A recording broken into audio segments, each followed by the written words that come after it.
Jokowi mengaku kaget saat rumah Ridwan Kamil digeledah KPK.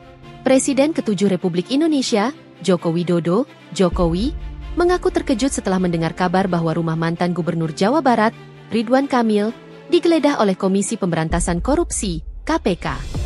Penggeledahan tersebut dilakukan dalam rangka penyidikan kasus dugaan korupsi yang melibatkan Bank Pembangunan Daerah Jawa Barat dan Banten, Bank BJB. Jokowi menyampaikan reaksi tersebut saat menghadiri sebuah agenda di Sumber, Banjarsari, Solo, pada Selasa, 11 Maret 2025.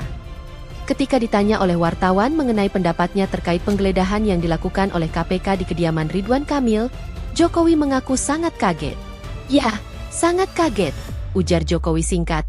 Lebih lanjut, ia menekankan bahwa proses hukum yang tengah berjalan harus dihormati oleh semua pihak.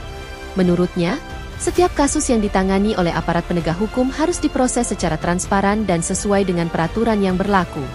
"Semua proses hukum harus kita hormati," tegasnya.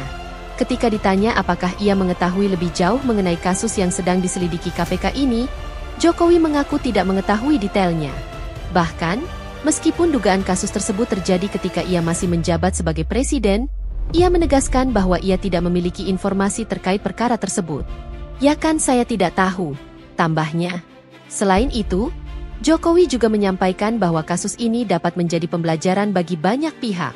Ia berharap agar setiap pejabat publik maupun penyelenggara negara lebih berhati-hati dalam menjalankan tugas dan tanggung jawabnya, terutama dalam mengelola keuangan negara agar tidak terjerat dalam permasalahan hukum.